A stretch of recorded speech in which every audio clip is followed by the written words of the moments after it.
नमस्कार। अच्छा, जब भी निवेश या इन्वेस्टमेंट की बात होती है तो सबसे पहले दिमाग में क्या आता है? Stock market, right? उसकी सारी हलचल। लेकिन क्या इन्वेस्टिंग का मतलब सिर्फ कंपनियों के शेयर खरीदना और बेचना ही है? आज हम इसी सोच को थोड़ा बदलने वाले हैं और स्टॉक मार्केट से आगे की दुनिया देखने वाले हैं। ये चार्जिंग बुल, ये तस्वीर आप कह सकते हैं कि निवेश की दुनिया का चेहरा बन गई है। ये पावर, ग्रोथ और तेजी से पैसा बनाने का सिंबल है। पर क्या निवेश की पूरी कहानी सिर्फ इतनी ही है? और बस यही सवाल आज हमें आगे लेकर जाएगा। क्या स्टॉक मार्केट ही खेलने का अकेला मैदान है या फिर कुछ और भी रोमांचक मौके हमारा इंतजार कर रहे हैं? चलिए मिलकर इस बड़ी तस्वीर को देखते हैं। तो हमारा आज का सफर कैसा होगा? देखिए, हम स्टॉक मार्केट से ही शुरू करेंगे, जो कि हम सबके लिए एक जानी पहचानी जगह है। फिर हम कमोडिटीज की दुनिया में जाएंगे और विदेशी मुद्रा के तेज तर्रार खेल को समझेंगे और आखिर में इन सब को जोड़कर देखेंगे कि एक मजबूत पोर्टफोलियो कैसे बनता है। तो चलिए अपनी यात्रा की शुरुआत सबसे जाने पहचाने स्टॉप से करते हैं। स्टॉक मार्केट ये वही जगह है जहां ज्यादातर नए इन्वेस्टर्स अपना पहला कदम रखते हैं। इसे ना एक बहुत बड़ी मंडी की तरह समझिए। बस यहाँ सब्जियों की जगह देश की सबसे बड़ी कंपनियों की हिस्सेदारी, मतलब कि शेयर्स खरीदे और बेचे जाते हैं। ये एक ऐसा प्लेटफॉर्म है जहाँ कंपनियां अपने ग्रोथ के लिए पैसा जुटाती हैं और हम जैसे इन्वेस्टर्स उस ग्रोथ का हिस्सा बनकर अपना पैसा बढ़ाने की कोशिश करते हैं। और इंडिया में ये सारा एक्शन मुख्य रूप से दो जगहों पर होता है, नेशनल स्टॉक एक्सचेंज यानी NSE और बॉम्बे स्टॉक एक्सचेंज यानी BSE। ये सिर्फ बिल्डिंग्स नहीं है, बल्कि ये हमारी भारतीय अर्थव्यवस्था की धड़कन है, जहां हर रोज करोड़ों के सौदे देश की आर्थिक दिशा को तय करते हैं। लेकिन कहानी में एक दिलचस्प मोड़ यहाँ आता है। स्टॉक मार्केट तो इस विशाल फाइनेंशियल गैलेक्सी का सिर्फ एक सितारा है। तो अब वक्त है अपनी दूरबीन का दायरा थोड़ा बढ़ाने का और दूसरे बाजारों की खोज करने का। तो ये फाइनेंशियल मार्केट या वित्तीय बाजार का मतलब क्या है? सीधी सी बात है, कोई भी ऐसा प्लेटफॉर्म जहां फाइनेंशियल एसेट्स खरीदे और बेचे जाते हैं। और हम यहाँ सिर्फ कंपनियों के शेयर्स की बात नहीं कर रहे हैं, इसमें बॉन्ड्स, करेंसीज और भी बहुत कुछ शामिल है।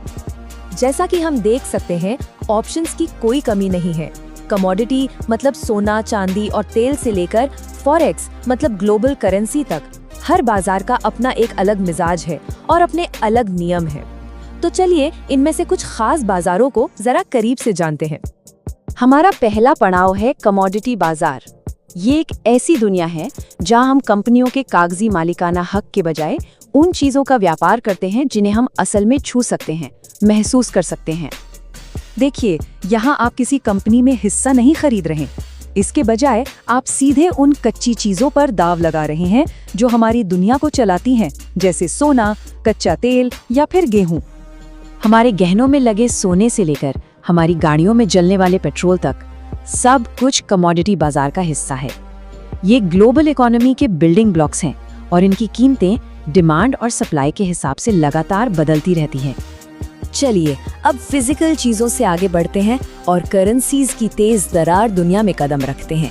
ये दुनिया का सबसे बड़ा और सबसे बिजी फाइनेंशियल मार्केट है, एक ऐसी जगह जहां पैसा कभी नहीं सोता। कभी सोचा है कि डॉलर का दाम रुपए के मुकाबले कैसे तय होता है? ये सब फॉरेक्स मार्केट में होता है। ये एक ग्लोबल बाजार है जो 24 घंटे खुला रहता है, जहां हर दिन खरबों डॉलर की करेंसी खरीदी और बेची जाती हैं। अच्छा, अगर आपको लगता है कि एक एक स्टॉक या कमोडिटी चुनना थोड़ा मुश्किल काम है, तो घबराने की कोई बात नहीं। एक और स्मार्ट तरीका भी है, एक ही बार में इन्वेस्टमेंट्स की पूरी टोकरी यानी बास्केट खरीद लेना। और यहीं पर म्यूचुअल फंड और बीमा कंपनियों जैसी बड़ी फाइनेंशियल संस्थाएं काम आती हैं। ये करते क्या हैं? ये हजारों छोटे इन्वेस्टर्स से पैसा इकट्ठा करते हैं और फिर एक प्रोफेशनल टीम उस पैसे को अलग अलग एसेट्स में इन्वेस्ट करती है। और यही है बास्केट का असली जादू। एक म्यूचुअल फंड या ETF के जरिए आप एक ही इन्वेस्टमेंट में दर्जनों या सैकड़ों अलग अलग स्टॉक्स, बॉन्ड्स या कमोडिटीज में हिस्सेदारी पा सकते हैं।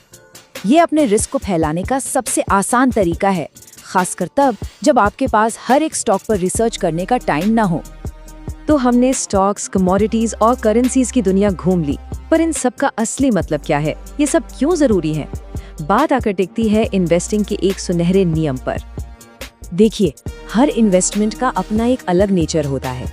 इक्विटी यानी स्टॉक आपको कंपनी में मालिकाना हक तो देते हैं, पर उनमें रिस्क भी ज्यादा होता है। वहीं डेट या बॉन्ड में फिक्स्ड इंटरेस्ट के साथ रिस्क थोड़ा कम होता है। यह सब रिस्क और रिवॉर्ड का एक बैलेंस है। और बस यहीं पर विविधीकरण या डाइवर्सिफिकेशन का सिद्धांत काम आता है। आसान शब्दों में कहें तो अपना सारा पैसा एक ही जगह मत लगाइए। इसे स्टॉक्स, कमोडिटीज और बॉन्ड्स जैसी अलग-अलग चीजों में फैला दीजिए। इससे क्या होगा? अगर एक बाजार में गिरावट आती है तो दूसरे आपके पोर्टफोलियो को संभाल सकते हैं। आपने ये सदियों पुरानी कहावत तो सुनी ही होगी, अपने सारे अंडे एक ही टोकरी में न रखें। ये आज भी उतनी ही सच है। ये डाइवर्सिफिकेशन के आइडिया का सबसे सरल और सबसे पावरफुल सार है, और ये आपके फाइनेंशियल फ्यूचर को सुरक्षित करने का एक बहुत जरूरी तरीका है। तो अब जब इन्वेस्टिंग का ये विशाल ब्रह्मांड आपके सामने है, सवाल ये है, आप अपनी खोज कहाँ से शुरू करना चाहेंगे? आपकी इन्वेस्टमेंट जर्नी का अगला चैप्टर यहीं से शुरू होता है।